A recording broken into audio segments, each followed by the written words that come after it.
Wuthering Waves version 3.0 is finally on the horizon, and it's bringing a massive shift to the meta. Leading the charge is Lynae, the first character of this new era. She isn't just a flashy Spectro resonator, she's introducing entirely new combat mechanics that will change how we build teams going forward. Lynae is a 5-star Spectro character wielding pistols, but her kit is a hybrid. She functions as a high-mobility sub-DPS who can transition into a powerful buffer for your team. In this video, we are going to do a deep dive into her kit, explain the confusing new tune system, and break down her best builds and teams. Let's break down how she actually plays. Lynae's core gameplay loop revolves around her forte gauge, called the Radiant Spectrum. You fill this gauge through standard gameplay, intro skills, basic attacks, her resonance skill, and successful dodge counters. It plays very similarly to characters we're already used to. However, what she does with that bar is unique.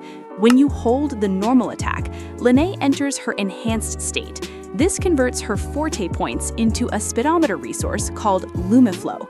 Two really important things happen here. 1, she gains significant interruption resistance. 2, she takes 40% less damage.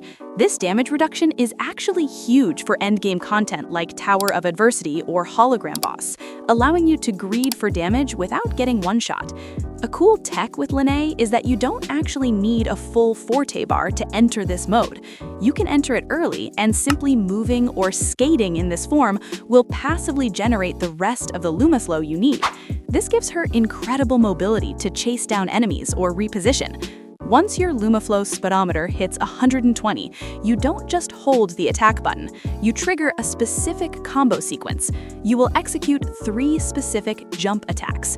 Each jump consumes 40 Lumiflow. Every time you land one of these jumps, you gain a stack of true color. You need 3 stacks to unlock her finisher. Once you have 3 stacks, you unleash her final nuke. This is her biggest instance of burst damage, and it leaves behind a field of spray paint that interacts with the new 3.0 mechanics. Her resonance liberation is what solidifies her role as a sub-DPS and support hybrid. Unlike hypercarries who just buff themselves, Lynae's liberation grants a flat 24% damage buff to the entire team. You have a tactical choice here. You can pop it at the start of her rotation to buff her own nuke damage, or you can save it for the very end of her combo to maximize the duration for your main DPS. Generally, for high health bosses, saving it for your main DPS is the optimal play. Now, this is the most complex part of version 3.0. Lynae introduces the Tune ability system. You build up the Tune meter on enemies and then use an execution skill to deal Tune break damage. When Lynae deals Tune damage, she applies one of 2 debuffs. You have to choose which one you want in her character menu before the fight starts. First is Rupture. This increases the damage the enemy receives. This is great for teams where multiple characters contribute to damage. Second is Strain. This buffs your character's damage. This is ideal for hypercarry setups where one unit is doing 90% of the work. By the way, if you are planning to pull on the upcoming banners, stop buying your Lunites directly in the game store. You are literally paying too much. I use Loot Bar to get safe, discounted top-ups. If you are worried about safety, don't be. Loot Bar has a 4.9-star rating on Trustpilot with over 30,000 real reviews. It is the most trusted site for a reason. Don't waste your money. Click the link in the description or the pinned comment to get the best deal on your next 10 pull right now. Putting it all together, here is the optimal rotation to maximize her damage and her buffs. First, generate Forte. Second, cast Ultimate early for personal damage or late for team damage. Third, enter Enhanced State by holding Attack. Fourth, execute the 3 jump attacks to burn your Lumiflow. Fifth, cast the Nuke Finisher. And finally, swap to your main DPS immediately. For teams, we need to look at her updated outro skill, Let's Hit the Road. This skill is actually way more versatile than we first thought.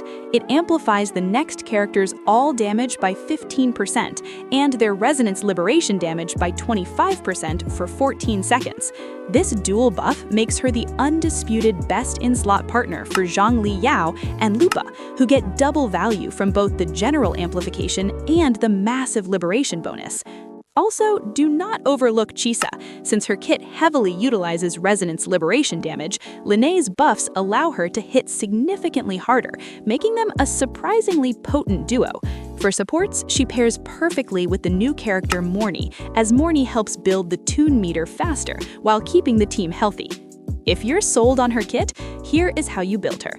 For materials, note that because Lynae is a 3.0 character, her Ascension materials, specifically the Suncaster's Fern, are located in the new region Lynae Roy. You can pre-farm the standard Spectro Prisms and Pistols now, but save your wave plates for the update launch. For weapons, her signature Spectrum Blaster is best for personal damage. However, pro tip, if you play her as a support, the standard 5-star Static Mist is incredible. It provides energy regen and buffs your next character. For echoes, you have two distinct paths depending on her role. If you want Lynae to be a main DPS, use the Rite of Gilded Revelation. This is tailor-made for her, boosting Spectro damage and specifically buffing damage after basic attacks. On the other hand, for a sub-DPS build, the new set, the Pact of Neon Leap, is the one to focus on. The 2-piece gives a standard Spectro bonus, but the 5-piece is the game changer. When casting her outro, it boosts the incoming Resonator's ATK plus an additional ATK boost based on their tune break stats. This is massive for her versatility. Even though her outro specifically buffs liberation damage, this echo set combined with her new all damage amplify allows her to synergize with any character that scales off ATK. This doubles down on Lynae being top tier in either role. Since both of these are new 5-piece sets, there isn't much to prepare right now. Your best bet is to save your wave plates so you can go all in on farming these domains the moment 3.0 drops. For stats, aim for crit rate and damage on your 4 cost, Spectro damage on your 3 cost, and ATK % on your 1 cost. Do not ignore energy regen. If she can't burst every rotation, your team loses that massive 24% damage buff. Lynae is shaping up to be a versatile powerhouse in version 3.0. Whether you want a stylish on-field attacker or a dedicated buffer for Zhongli Yao or Lupa, she is a high-value pull. So, are you pulling for Lynae or saving for other 3.0 characters? Let me know in the comments below. If you found this guide helpful, drop a like and subscribe for more Wuthering Waves 3.0 content. I'll catch you in the next one.